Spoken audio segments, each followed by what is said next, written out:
Hey, just wanted to say hi, and this is day 6. So,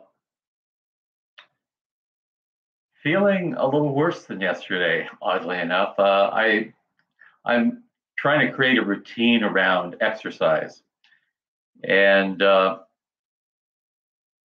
I did my typical walk. I think it's around 4 or 5 miles, so it's a fairly extensive walk, and I there are places where I'm going uphill, and that is I'm out of breath. So it's not easy. And I'm around 162 right now. So I'm sure that most of it's water weight. My body doesn't really look any different. I've still got fat around my middle, so love handles and all of that. But I'm just still at the beginning of the fast, and so I don't know what's going to happen.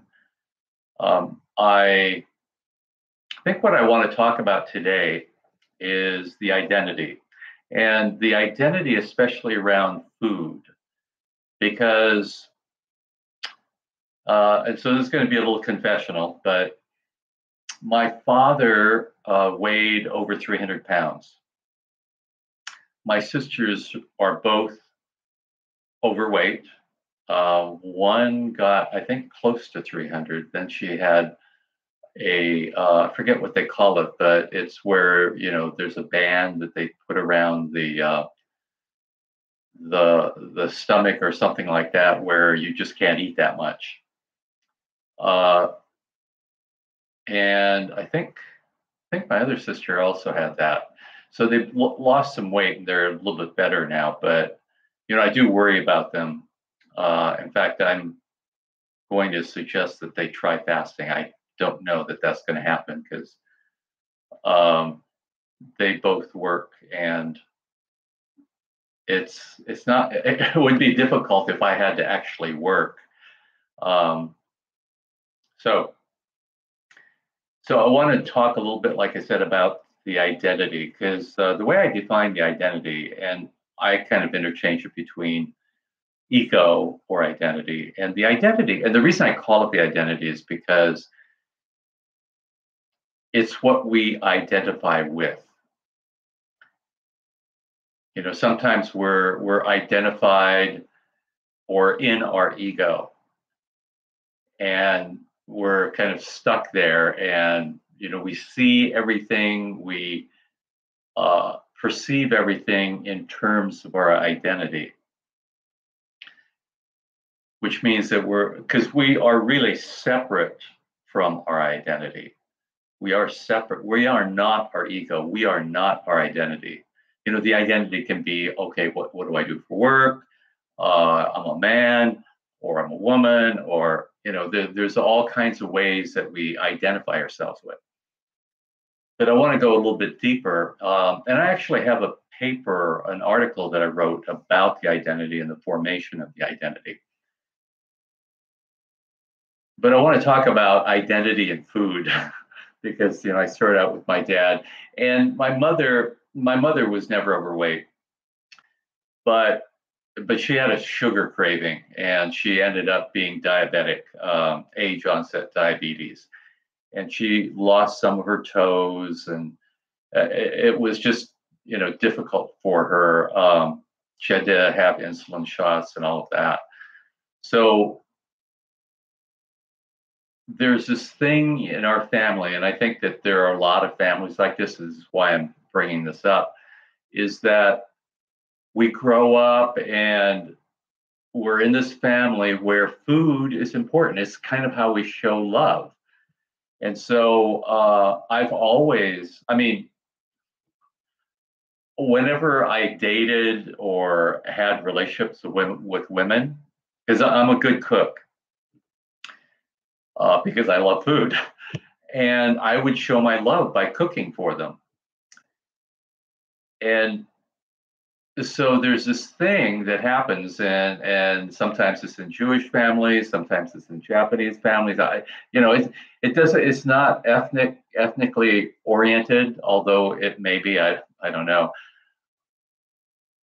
But there's this thing around food, which food is nurturing, and it's a way that we express our love, and then we become, when we're alone, then it becomes this, how do we express love to ourselves? How do we love ourselves? Well, we make really delicious food. So that's one of the things that we can become identified with, that food equals love. And so now that I'm depriving myself of food, it's a little bit more difficult. I know that I'm loving myself. Mentally I get that, and logically I get that I'm actually loving myself by being in a fast because I think it's good for me. At the same time, there's this kind of deprivation that's occurring, and there's this desire for food that it makes it a little bit difficult. And luckily, I'm not identified with this whole food trip and food is love, but I've just seen it so many times, with my sisters, with other people, with some of my girlfriends and other people, other families that have been around. So I just wanted to shed some light on this whole identity thing. There's a lot more to the identity too, because the identity forms, and let me just see the time here. Okay, it's about 6 minutes. The identity forms when we're very little, actually. Uh, Most of our identities form by the time we're 5. I mean, some of it continues to form later on in life, but much of it is formed by the time we're 5. And one of the things I got to see, because my sister had a baby, and I got to spend a lot of time with her in her formative years. And I got to see the identity actually get created, and how her environment and how we were with her would teach her things. And the interesting thing about the identity is the identity is based in something's wrong. And then we try to change ourselves so that we can fix that. So there's something wrong that occurred, and then we change ourselves. That's how we create the identity. We change ourselves to fix whatever is wrong. And that is one of the problems with identity. Now, the identity is a great thing because it actually works as kind of a software program that allows us to function in life.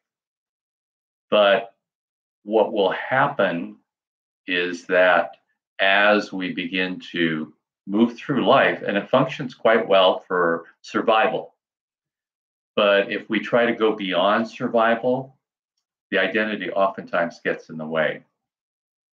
And so I've been working with my identity for many, many years, and I've gotten to see those parts of my identity that don't really work that well when I'm trying to achieve something beyond survival. So we're get closing in on 9 minutes. So I think I'm going to go ahead and end it here. But again, if you private message me, I'd be glad to send you the article on the identity, on the formation of the identity, how it works, and all of that stuff. So thank you for listening once again, and I'll see you tomorrow. Take care.